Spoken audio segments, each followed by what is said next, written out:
Two for Two Boobs, an organization created by Tallulah Anderson, a two-time breast cancer survivor. Two for Two Boobs is dedicated towards providing education, information, resources, and advocacy for breast health and breast cancer prevention, while advocating for survivors and those who have been touched in some way by breast cancer. Your support for Two Boobs will allow us to help others take charge of their breast health and provide information and resources to assist those who fought the fight and are survivors like Tallulah Anderson. If you would like to donate to Two for Two Boobs, you can do so by going to twofor2boobs.org. That is twofor2boobs.org, just like Tallulah Anderson.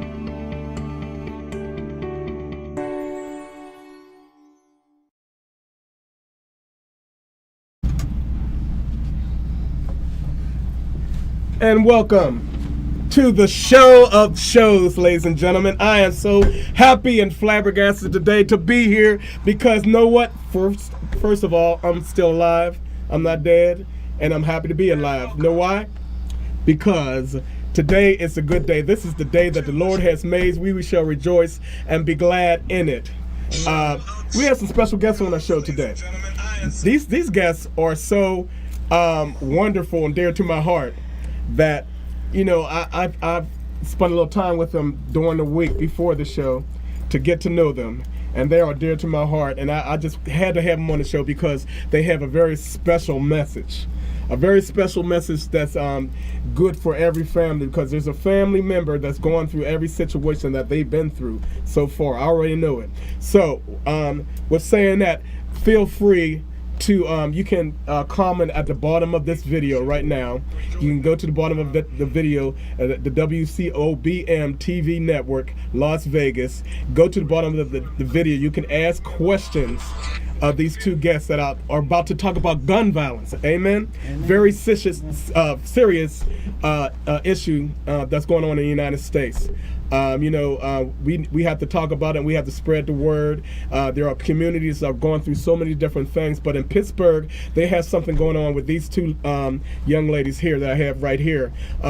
Ladies and gentlemen, I have two super fantastically talented and honest, good people right here with good hearts. Amen. They've been through so much, and it takes people that have been through something and actually tell it that what people will receive it. So I got these guests on here along with my beautiful wife, Pastor Mary Anderson. This is my beautiful wife right here. She's beautiful. She's just beautiful.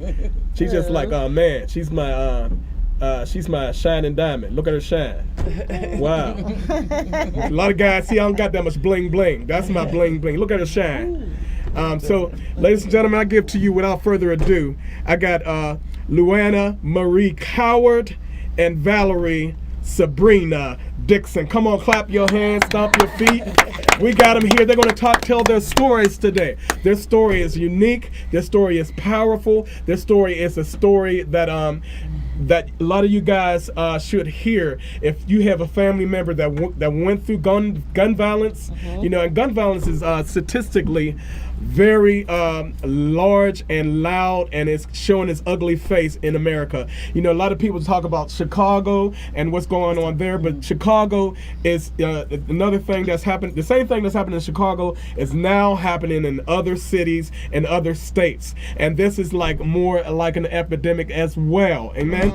This is more like an epic. This is more like a pandemic. This is more like something that we need to talk about that's not being talked about. We want to put this issue to the forefront today on this show, my show, Dwayne Anderson, the Man of Many Voices show. And we want to welcome you today. You all are welcome today. All 7 million of you, or whoever is on watching right now. It might be just 1 million, it might be 1,000. Whoever is watching, we're going to turn that 1,000 to that 7 million, and we're going to spread the word, because guess what? The devil don't want us to tell you this information that we're about to give right now. So I'm going to let them tell their story. Their story is so unique, and it blessed my heart, and it was more like a healing to me to know that these women are so strong, that they endured so much pain, but they're still standing. And I'm just happy to say it and everything. So, Luann, I just want to start with you. you are such a dear person to me and everything. And we, she's a very dear person to my family, very close to my children, very close to even to my church. Both of these ladies, amen. Yes, so I just want to, I want you to tell your story from the beginning. What happened and what that has to do with gun violence in your life that turns you around and make you start this organization, this beautiful organization that's helping so many people in Pittsburgh and around the world with your TV station and your TV show. Yes, well, it was a relief informal support group that I decided to begin in May of 2009. That was after the senseless murder of my second son. Actually, my first son was murdered Friday before Mother's Day, 2001 on May the 11th. Right. And really, Mr. Anderson, I started with the community of reaching out to community at that time, right prior to that, having street events on my community street. And it was a day of unity and fellowship versus a day of just one day of grief. Absolutely. You know, when the people come out the woodwork that all get together on that one day. Well, for me, it started, like I said, with my passion. How can I say? Start relief. It's just so many. I'm gonna try to touch the one. I was actually driving home one day in the city of Oakland in Pittsburgh, and God spoke to my heart. It was after losing my second son and a nephew, and that was within 5 years' time. At that time, between 2001 and 2005, and God spoke to my heart, and He spoke to get with others that lost dear loved ones, like other mothers. Yes. And He spoke the word relief. Sitting there at the red light so quickly after the word was spoken into my heart, my mind, and my spirit, immediately told me what it meant. Recognizing every lingering inward emotional feeling. So at that point, the following month, I began to invite different people who I know had lost a loved one, especially zooming on the mothers. So that's what really started. That was the conception of the Relief Support Group. As time went on, that was in 2000 and that was actually in 2009 when I started the support group. Time went on, like God take us to other levels.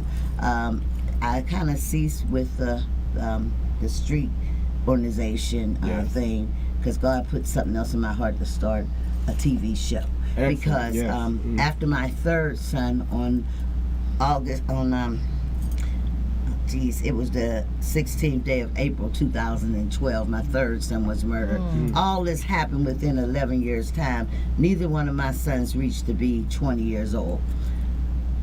Okay, I need to say that at that point, I started 2 weeks later after my third son, I reached out to the boys group homes in the Pittsburgh area, and I began to do presentations to try to reach another young person. Now, if I could just help give one a change of mind, that meant a lot to me, to live their life differently. So that was the talk show.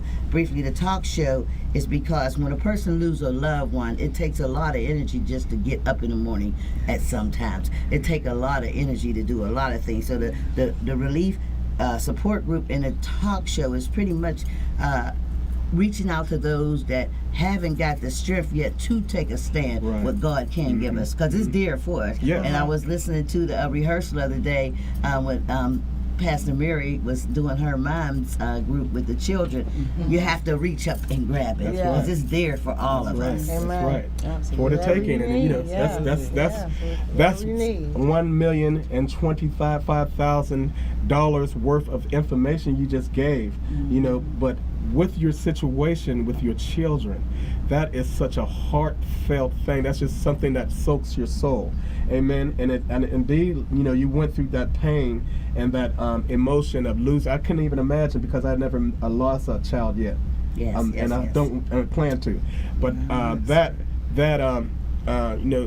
to me, that would be something so unbearable, but you're still here and you're still standing. Can you tell us and reiterate about the pain that you went through and what it's like that you endured, just so that if somebody's watching that's going through the same situation as you can understand that you can survive through it? Well, I call it the aftermath journey, Mr. Anderson, simply because on May the 11th at 11:07 p.m., in our city hospital in Pennsylvania, I stepped into the trauma room. Mm. My first son, Harry, he was an inspiring rap artist. He actually opened the shows for Ja Rule, and I think it was Juvenile back in the day in the early 2000s, and I mean in the late 1990s, and when they came to Pittsburgh. But the thing about it, when I stepped in that room, and my first son had just left home only 20 minutes ago. And when I stepped in that trauma room and seen his lifeless body, I call it, God gave me a word, I call it the twilight zone, and I can break that twilight zone down real briefly. It was, your son just left home, and now you're standing there, and he's lifeless.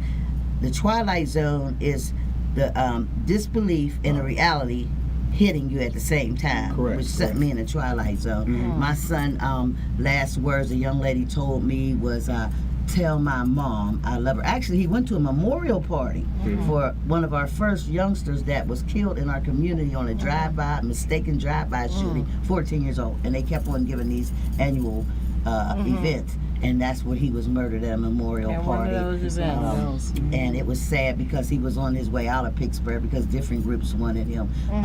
Ja Rule, them knew about him. DMX. He was on his way.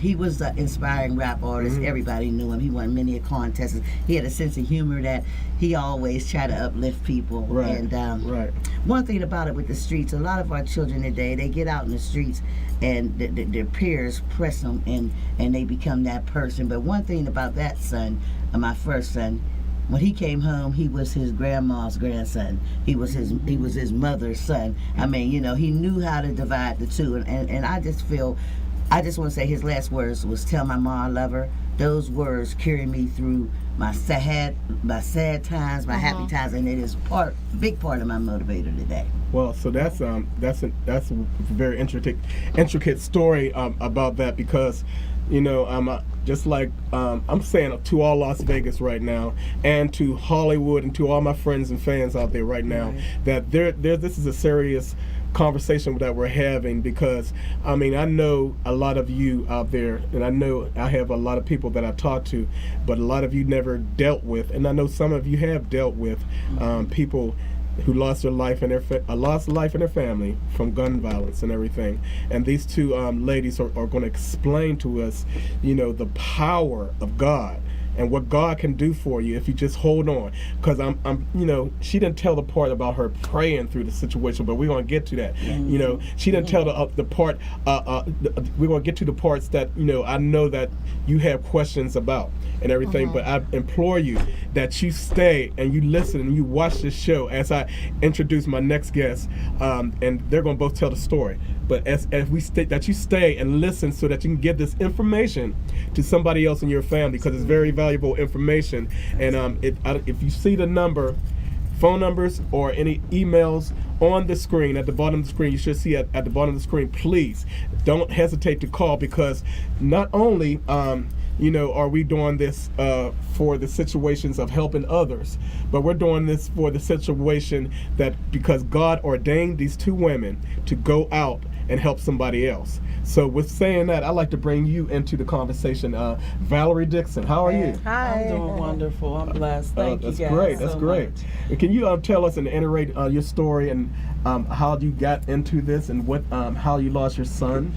Yeah, definitely. I mean, you know, our journey's even similar, and one of the things me and Lou always share, she lost all three of her sons, and she always come back with, but you lost your only one. And our bond was so connected from, you know, that moment. But in 2001, that's how you guys met. Yeah, absolutely. Okay. In 2001, she lost her son Harry Cower, and she was having an event in Duquesne. Amen. And you know, I heard about her journey, and you know, I went out there to meet her, and it was amazing because I'd never seen her in my life. I just knew about this event in Duquesne, but when I got to the blocked off street and all these community people out there, as soon as I seen her, I knew she was the woman. Yes. I knew that was my very sister. kind-hearted lady. In this journey from that point on, we've been together. And you know, in 2001, June 25th, you know, one of my dear friends, Tim Stevens, out in Pittsburgh, is doing a lot of anti-violence work and civil rights movement work.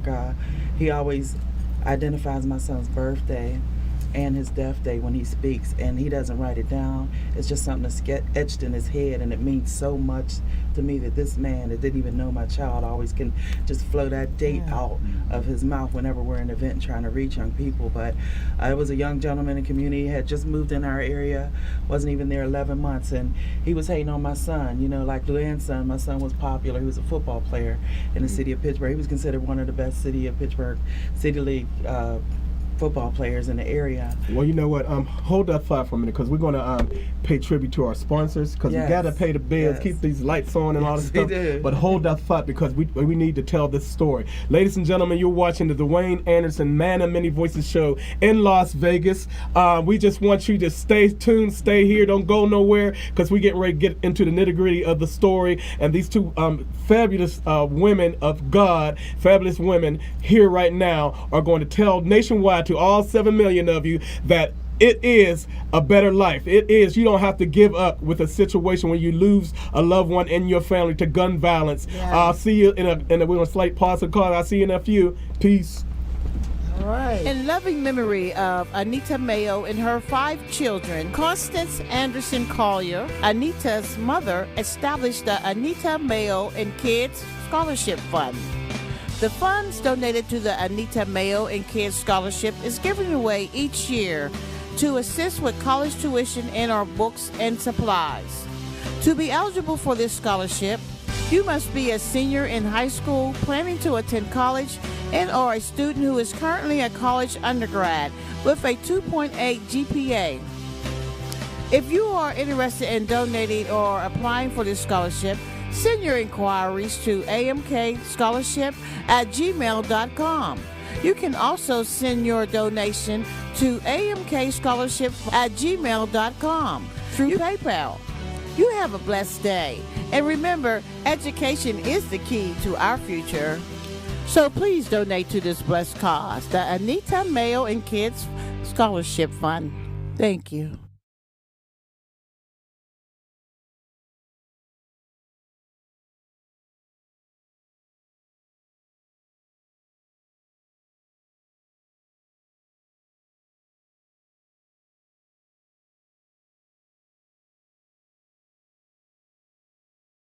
Ladies and gentlemen, we are back, and we are here on the Dwayne Anderson Man of Many Voices show here in Las Vegas, all around the world, worldwide. We are telling the story of gun violence and all the horrors of it, and how you can break through it and be an overcomer, an achiever, and be a better person because of it to help other people. And we have Valerie Dixon right here. She was just telling her story. Start from where you left off, and tell us, let us know what's going on. Yeah, like I had mentioned, my son Robert James Dixon was his admit football player in the city of Pittsburgh.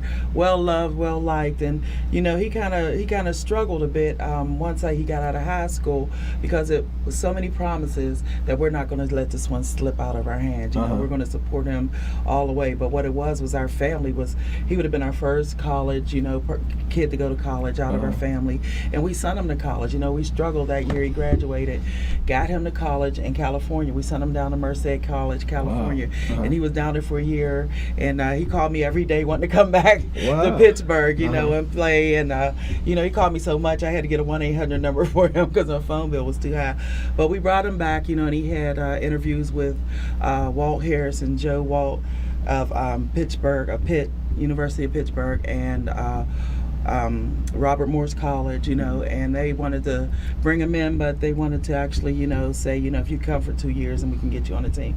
But he knew he was a little better than that. And like Luanna said, we lived in a community that was kind of a destitute community in our area, impoverished, different things going on. And my son knew everybody in the community, the good and the bad, those that made the good choices and the bad choices. And he was straddling the fence on struggling with, nothing's coming through, I might as well do this or this, that, and the other.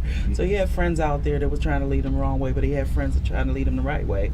So he had a friend that got an opportunity for him to go down and practice with the Atlanta Falcons that year. And so he was 2 weeks away. We had to pay his plane ticket and everything. He was going to practice on their summer camp. They had a buddy program, and he was going to go down. And 2 weeks prior to that, this young kid that was just jealous of my son in the neighborhood, this day he decided to kill my son. And he actually asked a guy in the neighborhood, man, I need a gun. And the guy asked him, what's it to him? And, the guy showed him 2 little vials of crack, and he said, I'll be right back. And this kid came back in 2 hours with a mint condition .357 Magnum. And 10 o'clock that evening, my son had 4 bullets in him, and he laid on the street dead. This kid actually ran around the street, threw the gun in the sewer, and came back to the scene. Nobody knew he was the one that did the shooting at the time, but he stood there the whole time until they actually coroner took my son's body away.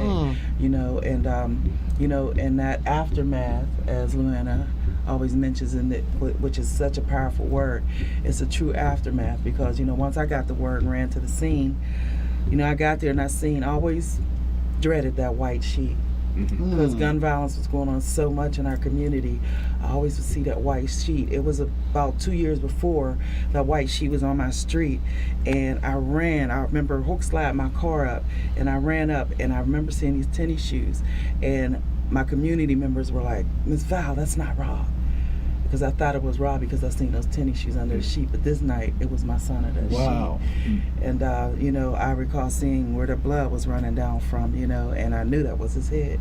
And I just was trying to run to him, and I was a big girl. I've lost 120 pounds since then, but I remember running, but I wasn't going anywhere. My whole community was holding me in the air, and they said, you don't want to see that, you don't want to see that. They would not let me get near him, and I just recall saying, I just want to pray over his body. I could see his soul. It's just it's here, it's still here. I just want to say a few words, and I didn't have that opportunity, but I did eventually. But in that aftermath, the power, the struggle of that, when you have your child first of all is murdered, taken away from you instantaneously by the hands of another person, and then you have that short moment to bury your child. It's such a short moment that people are so traumatized, they don't even really realize what's going on in those 10 days. Like you have to put away your child in the ground, and so in those 10 days, and then you got a couple of days of work give you, and then eventually you got to get back to work. That's right. So you get back to work, and people are, how you doing? And you're saying, I'm okay, I'm fine. You're not. But those are just the automatic words that come out your mouth. That's the facade that you're putting, a smile on your face. Yes, that's that face, that mask you put on. And part of your grace that you have, because you want to, even though you're going through that, you still want to keep people happy. Yes, you don't want to bring that pain onto them because it's enormous. Yes. It's enormous. But there was a voice, and I know what that voice was in my living room one day, and I come home because I put my face on, and I go to work, and I do what I do at work, and I come back home, and I take my mask back off, and I'm in tears the rest of the day. But it was something. I was watching TV, and this lady lost her son on TV. It was a TV show, and I was sitting there crying with her, but I heard a voice just like you and I are talking, and it's like a person was sitting right next to me, and they said, don't let those 4 bullets kill you too. And I had to look around, but I knew it was God. It was God. I knew it was God. And when I got up, and I said, we have to do something. We have to do something. First of all, find out who killed my son. So, I was going out in the community trying to figure out, asking questions, who knows this, who knows that? And I said, it's not loud enough for me. I need something louder. So I went to work, and 4 other people, what happened in our journey. My son got murdered, and just before we was getting ready to bury him, his friend called and said, Miss Val, I need to talk to you, but I can't let nobody in the neighborhood see me talking to you. So I said, meet us at the funeral home. He never showed up, and 3 days later he was murdered. And while he was dying, he said who murdered him, who shot him, and 4 hours later he was murdered. And 5 weeks later, the first voice that I got that said, Miss Val, they killed Rob. That young man and his sister were murdered. So I knew it was bigger than my son.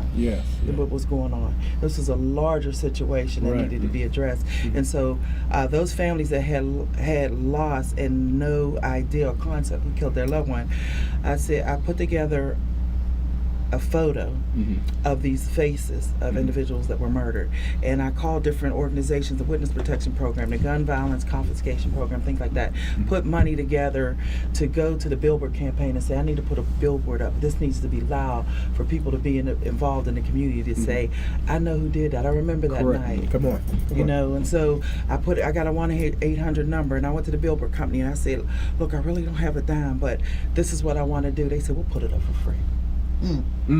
Because that was God's grace over you, and the situation, sometimes God puts situations in your life to be a blessing to other people, and you handled it with integrity, and people, and because of that, you get favor. So both of you ladies, you endured that with, talking with the police and finding out, getting answers from people, and that's such a big.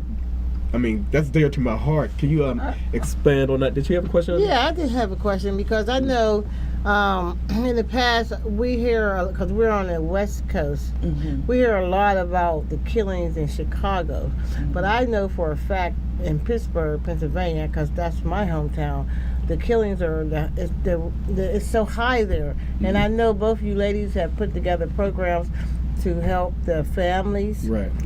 of these victims, but you're also working on, stopping the gun violence as well. Is that correct? Yeah, and can you reiterate on that before I ask my next question? Can you reiterate on your organization and what you guys put together? And by the way, I commend you for the billboards. That's a excellent step.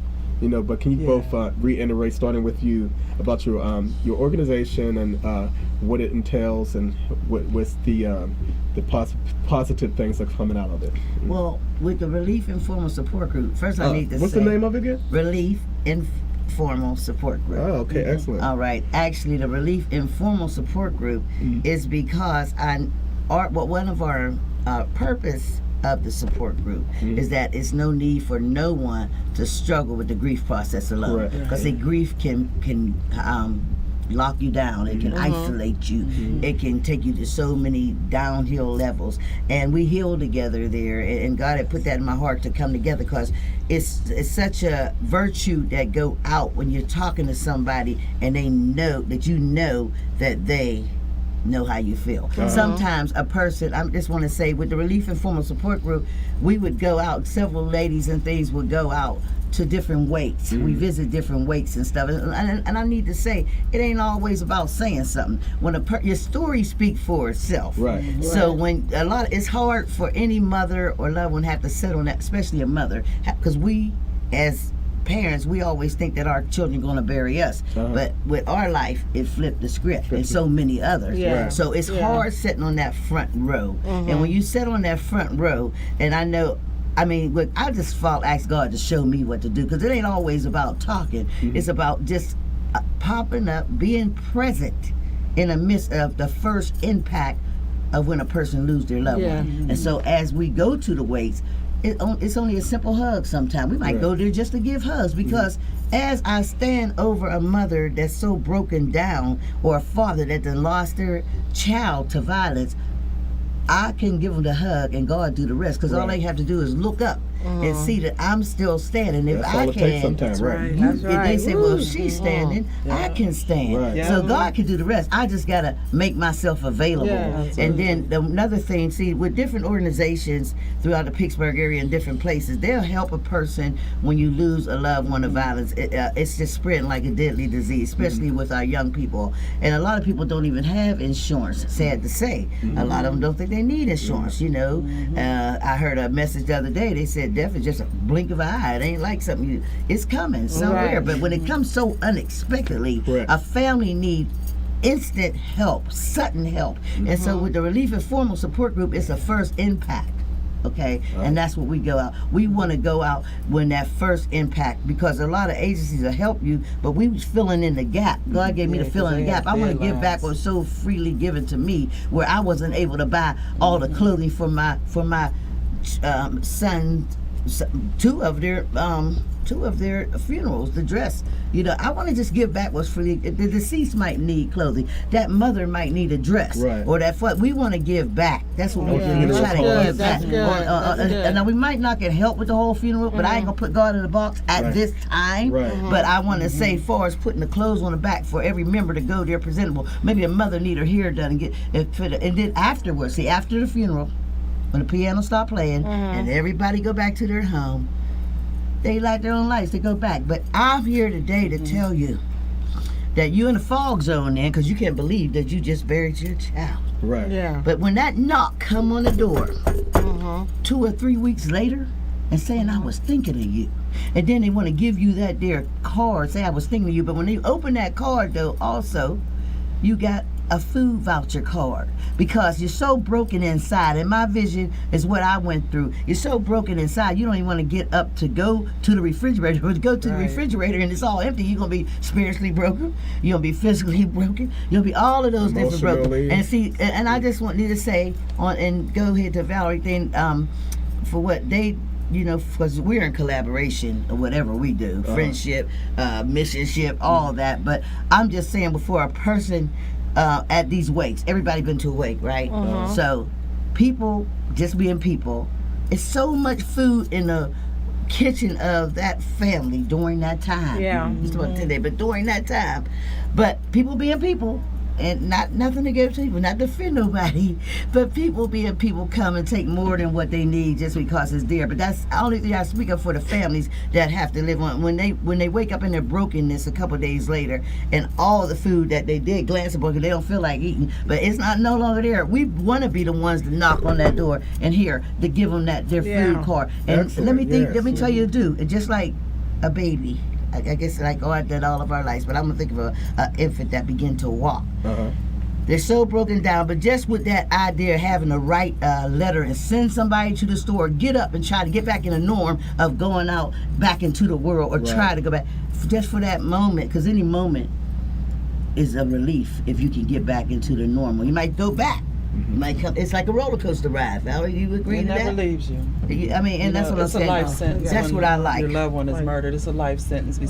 So you're never. I got a 3 life sentence. So hold that thought right there, because I got so much to get in and everything, and it's our time, and we want to iterate. We know that you wrote a book as well, and I want to get that in. Also, I want to get your part, and we need to plug, ladies and gentlemen. We're going to turn this. We're trying to get fundraising to turn their stories into a movie. This woman right here, her whole story, she lost 3 children to gun violence. This story is in the form of a book. The book is already out. The book is being turned into a movie, but we're looking for funding. We're looking for sponsorship. We're looking for investors. We're looking for all kinds of people to come in that can help us to tell this story, because statistically, gun violence went from 40% to 50%. Now it's up to 95% in Chicago, in Pittsburgh, and it's traveling every city. Not just blacks, not just whites, but every ethnic people are just shooting and killing. Senseless violence is happening all over the United States. So we want to put an end to it. So we're going to go take a break right now. We'll be right back. Don't go nowhere, because we got some powerful information coming to you. All right. 2 for 2 Boobs, an organization created by Tallulah Anderson, a 2-time breast cancer survivor. 2 for 2 Boobs is dedicated towards providing education, information, resources, and advocacy for breast health and breast cancer prevention, while advocating for survivors and those who have been touched in some way by breast cancer. Your support for 2 for 2 Boobs will allow us to help others take charge of their breast health and provide information and resources to assist those who fought the fight and are survivors like Tallulah Anderson. If you would like to donate to 2 for 2 Boobs, you can do so by going to 2for2boobs.org. That is 2for2boobs.org, just like Tallulah Anderson.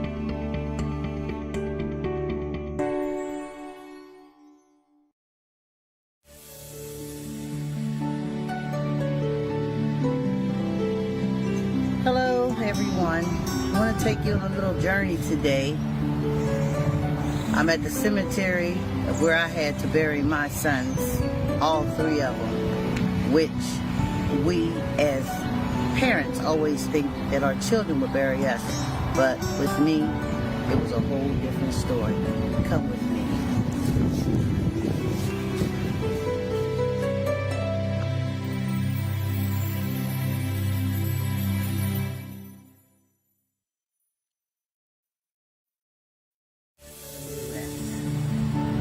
My son's last words was, "Tell my mom I love her," and that take me through my sad times, my happy times, and definitely it is one of my motivators of going on.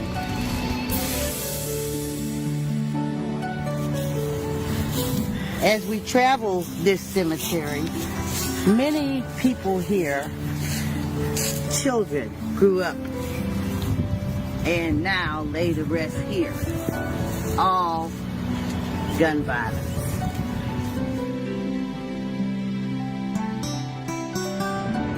The destruction of my life and my family.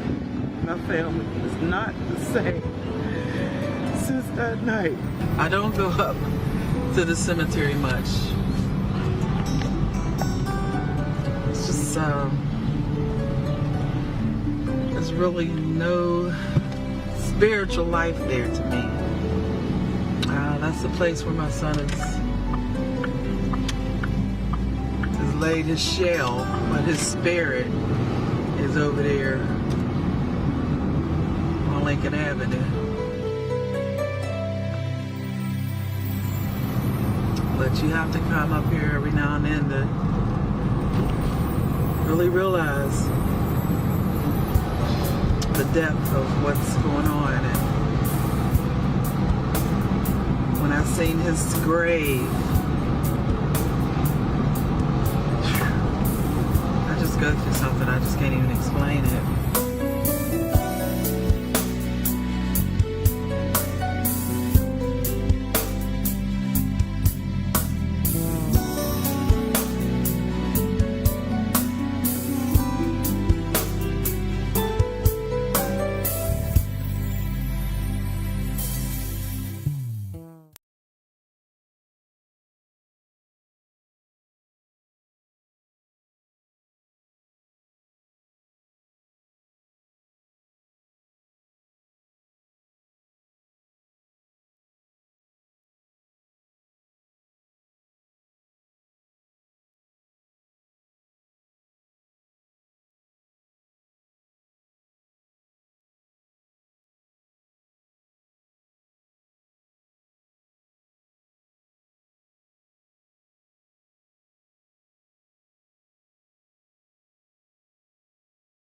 Happy once again. We are back, ladies and gentlemen. Today's a good day because we have some valuable information. There might be somebody right now sitting in their kitchen or in their house right now that went through losing their son or daughter to gun violence. We are talking about it. We are spreading the word. We are giving awareness to it and everything. And there's a rainbow at the end of the tunnel. You don't have to sit around and be in no pity party. You can get up and do something about it. We, as a society in the United States, need to help out because this is an epidemic as itself. Not just opioids, not just all these other things, but we also have an epidemic of gun violence going on, and people aren't talking about it. The news is not talking about it the way they need to talk about it. The media is not talking about it the way they needed to talk about it. So we're telling the story right now. So I'm going to start with Valerie Dixon right now. She's going to finish, and she's going to reiterate how you can get in touch with us. We're trying to do a fundraiser.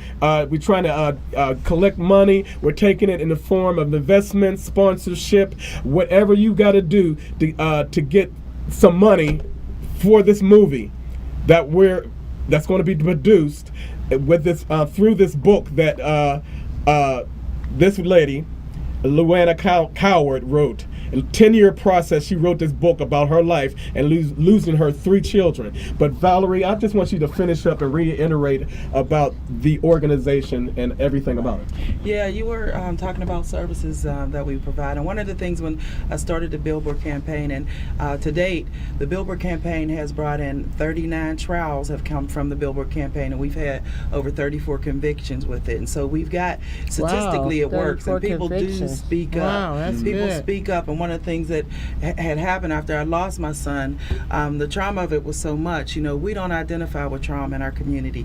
And you got to look at trauma as an injury to the brain. When trauma impacts your family, it's the same as if one of your family members was riding a bike and they fell and broke their leg. You know, you're not going to say, oh, we're not going to address that right now. We'll wait, down the line, see what happens. That's what trauma is. When somebody does not address trauma, because you can't physically see it. It's up here. It's mental. Mm-hmm. It's psychological. And you let that build without addressing it. Unaddressed trauma is some of the tragedies that you see occurring today, because it builds and builds and builds. It's like a volcano and a time bomb, and people explode because they never address the trauma that happened to them years ago. And it's not just homicidal trauma that people are dealing with. They're dealing with trauma from sexual assault, from domestic violence, different things like that. Those are things that you have to identify that are happening and get yourself some help for it. So some of the services are for referrals that the PACT Initiative and a relief group offer to our clients and our families, because we identify with the trauma first. When they see us coming, they think, oh, I can do what they're doing. I want to do exactly what they're doing, but they haven't addressed that trauma yet. And we want to make sure we pave the way that they're working on the emotion of the trauma and the loss, so that when they do go out there and speak, that they don't end up harming someone else with the verbiage and the words that they share, because they haven't identified their own trauma yet. So we make sure that they're prepared before they go out, and we get them in training so they understand what the impact of trauma is, trauma-related issues. And so we make sure they're ready and prepared when they go out to the detention centers and the prisons and the community centers and the churches and talk to people and let them know what they're talking about, so that they can say, okay, I'm ready to do this thing. And then another thing that the PACT Initiative decided to do was become a 501c3 tax-deductible organization, so that those families that have not achieved that level can still achieve the dream that they want to do by helping others, you know. And so when they come to you and say, hey, this is what I want to do, and we say, well, we want to support you on your dream, what can we do to help you? And a lot of people say, are you 501c3? And a lot of them, they don't even know what that is, let alone, you know, do they have one? And they'll say, okay, let's put a package together of what you want to do, identify what your objectives is, and let's get out there and let's sell this thing and get you some support so you can help others and doing what you want to do and achieve your dreams and goals. And these are healing processes for us. You know, we'll be healing in the rest of our lives, but, you know, I always said, you know, I went to therapy right after my son got killed. In my third session, I told my therapist, I said, you know what, I won't be coming anymore, because all I do is cry my whole hour. So I need to be out there in the street just calling me. I felt the street calling me, and something I always wanted to do when I was 15. I wanted to work in a community. It was an old warehouse at the end of my street, and I had wrote, at the time it was Geraldo and Phil Donahue, or those that are over 50 might remember. I wrote them, and Oprah was just getting started. I never heard back from him, and I was Montel, and I was mad, you know, and I said I wanted to do something for the community. I was 15, but life turned around and went another direction. But here I end up doing what God always had a mission for me to do, is work in the community, ordained, and you know, working in partnership with this lady here. We're reaching all avenues of the county and the city of Pittsburgh and Allegheny County. Hold up, now tell us some numbers and websites that people can go to, just in case there's somebody walking in their house right now and they say, wow, I really want to donate to this cause. I've always wanted to donate to this cause. What is the numbers and the websites that they can go to? Well, I want them to start with the YouTube Relief TV Talk Show website, because you can actually get some therapy if you like, or become involved. And it is Relief 412. If you go on YouTube, you can find all our shows that we've done so far and get you some support on that. And you can also contact the show by contacting us, relieftvtalkshow@gmail.com. That's another way that you can actually reach us, reach the show, reach us for some support. Also, I don't know if you want to give nationally your phone number, but Well, I want to say we're doing a lot, and it's only by the grace of God strengthening us. I know a lot of times people say, how you do it? I can't take no credit. It's all about God. But I do want to know. I don't mind giving out, you know, my information, because I know it's that special person out there, a few special people out there watching us right now. You know God is up on your heart you know to reach out. Excellent. Because I'm almost positive I could sit here and bet very, very 100% that if you didn't lose no one to violence, you either know somebody that lost somebody to violence, or you know somebody that knows somebody that knows somebody that lost some violence. Correctly so. Lost a loved one to violence. So yes, my phone number is, this is your office number. Go tell them about it. Well, actually, you can reach me at area code 412-583-5829, or Luana Coward, LueanaCoward @gmail.com.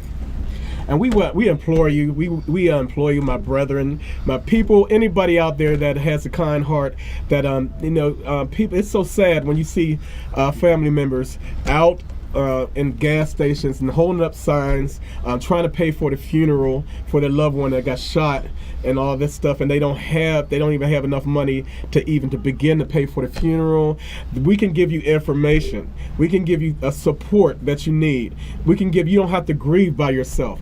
This has been going on for years. People just been grieving by themselves, never healing and blaming everybody and God, but there is a better way to do this, and you can be a healing to yourself so that way you can be a beneficial part of somebody else's life.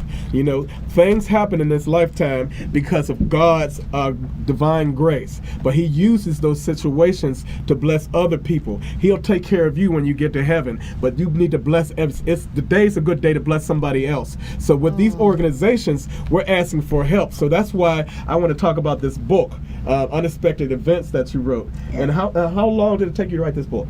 Actually, it was a 10-year process. Like I said, I lost my first son Friday before Mother's Day, 2001 on May the 11th. And 5 months and 17 days later, I lost a nephew. And then 4 years later, my first son was 18 years old. And it was a Friday before Mother's Day. That was a call to receive right before Friday for Mother's Day, I must say. But nevertheless, after my nephew and my son, I had so many emotions, because when you lose a loved one, it's like a roller coaster ride. You have so many emotions, but I'm glad that God helped me channel my grief and to move positive with those emotions. You know what I mean? He just put some kind of stillness in my heart where I was learning to accept it every day in some sort of way. Not like, oh, it's okay. No, it's not okay when you lose a loved one. It's a terrible thing to lose a loved one. But in the same aspect, it took me 10 years because it was the end of 2001. The beginning of 2002, I started writing down those emotions and stuff, how I was feeling and all that. And I said, and God just placed on my heart, write a book. Oh, and now you want to turn it into a movie. Yeah, and now I want to turn it into a actually, movie. we have part of the screenplay already written. Yes, we do. You just need the funding.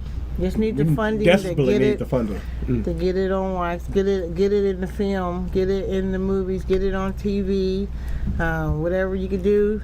The donation, Valerie already gave you the place where you could call and give your donations. It should be on the bottom of the screen. We get ready to run down on time, but you have some sponsors. Do you want to give a shout out to some of your sponsors? Well, I have sponsors that already have blessed me to get in Las Vegas, Nevada. Like, I never thought I'd be here, but here I am. But I just want to say too, I want to send this book out to Steve Harvey if he watches it, because God put on my heart to put his name first when I first got my first book. All right, Steve Harvey. I got it. You got a book. I'm saving it. I don't know when that day Wait a minute. Steve Harvey. Come claim your book. Steve Harvey. You know what? Steve, since your friend is Oprah, can you tell her about it too? Yes. And you have another friend, Tyler Perry. I know he needs to know. I actually about this sent book. a book to Tyler Perry? From I sent it to Pastor Corey Brooks years ago to give, because he actually helped Pastor Corey Brooks. So Tyler Perry already have this book. Well, he don't have it, but I have one already setting aside, because God has said one day I'm gonna be able to hand it to him. Oh, you're gonna hand it to him? Oh, that's because excellent. I did a second one since I didn't hear from the first one. But I yes. do want to say the 10 years. I just know after a couple of years, my spirit of completion wasn't there, and I couldn't figure out why couldn't I write this book after my second son. But I need to say, and that was on December 11, 2005. But then the third son on the 16th of April.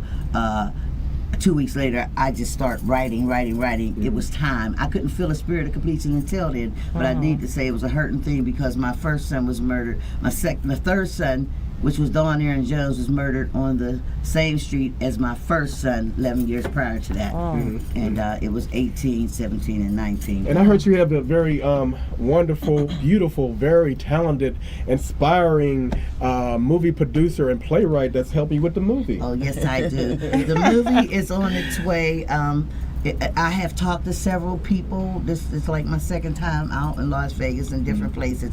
But God put on my heart for one of the best producers that I know, that I have met on my life journey, and for Miss Mary Anderson, simply because she know what I'm talking about. You know, it's like I said, the virtue goes out between us because she know my story before I even got to be blessed in this seat. So if you can support this organization, which is in collaboration with Relief, where we branch out. She have places that can help you learn about this grief, and also this book is going to help so many millions of people, mothers to know they can make it, and also youngsters to know that that's what the streets have to offer you. It's a crossroad. It's time to switch. And if you can, while you still have breath in your body. Right. Valerie, can you reiterate on that? Well, definitely. I definitely want to, thank our sponsors that got us out here. BPEP, yes. Black Political Empowerment Keith Project Giles. in Pittsburgh. Say that again, Keith who? Mr. Keith Keith Giles. Giles. Mr. What's up, Robert Black Waters. Yes. Political Empowerment Project. Mr. Tim Nika Stevens. Tim Stevens. Yes, Okay, yes, the yes. Center for Victims, the Coalition Against Violence. Uh-huh. You know, we want to thank Yes, thank Marlene you Ramsour, all you guys that have supported us on our journey. But please donate, and it's a tax deductible donation. If you can forward your donation to the PACT Initiative, Post Office Box 90131, Pittsburgh, PA 15224. This money will do such a wonderful job Yes. to help so many millions of Yes. people out here. Our story is no different than others, but we want people to know that they're not alone, and that this support in itself can bring them out of their darkness, and them they can start their own cause. And we also came here to give homage to those that lost their lives at the Mandalay Bay shooting. Yes, We went to the memorial, and it was just awesomely powerful. And we Yes. have prayers from Pittsburgh sending out Yes. to all of you that are Las Vegas and those who visited here that evening, the lost family members. Yeah, so we implore you to support this cause. You know, I'm gonna about to go to another break, but we want you to support this cause, and No, that's it. that's it. Well, guess what? Guess what? We ran out of time. You are on the Dwayne Anderson Man of Many Voices show here in Las Vegas, worldwide, in front of 7 million people. We had a wonderful show today, full of information that's good and that it is against gun violence. Please support these two ladies. Real quick, say that number one more time.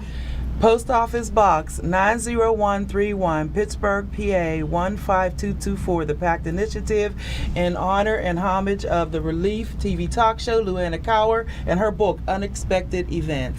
And peace out. And remember, love somebody, tell them that you love them, and Jesus loves them too. Bye-bye. And we love you.